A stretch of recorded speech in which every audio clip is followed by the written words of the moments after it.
It's an amazing story. He was using the phone. Right. Was it really? Saved his life. We turn to 5 on your mental health tonight, sharing everything you know about Santa Claus with your children. Everything, right? Ho, ho, ho.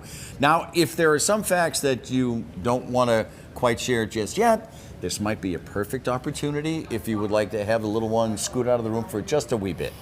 Here to explain is Dr. Chase Samsel, psychiatrist at Boston Children's Hospital. Okay. Good to see you, doctor. Great to see you.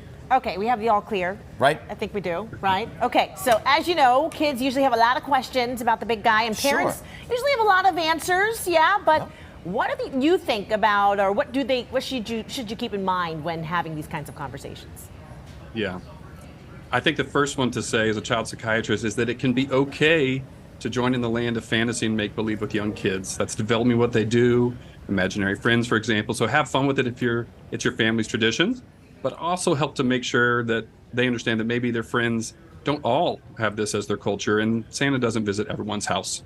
You know, so Doctor, as you know, there is a lot to love about Santa. Absolutely. He's got flying reindeer. One of them has a red nose. He has an endless supply of toys. It's fun to believe in that magic. There are benefits for, and I'm curious because as an adult I enjoy it. So are there benefits for a child's mental health too?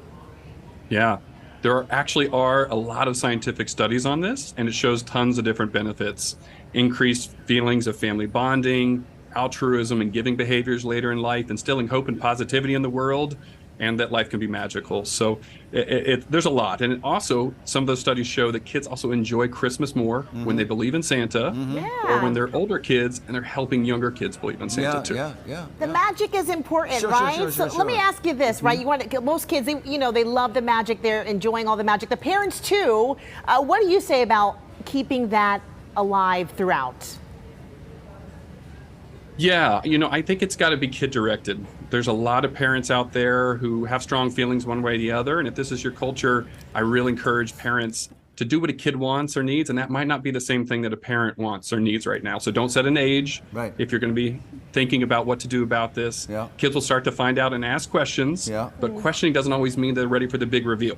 They're going to go back and forth for a while, but when they're ready for it, be honest and be ready for hard feelings. So, Doctor, one of the big questions I have is: does Santa like brownies, or is he like cookies? All of it, right? Or and should you leave a carrot for the reindeer? These are very important issues you have to worry about. These are very important issues, and it's a good reminder that I think a nice standard to set, especially preparing for later years, is that parents talk with Santa a lot. So there's a lot of discussion that goes back and forth, and maybe there's a lot of things they can agree on.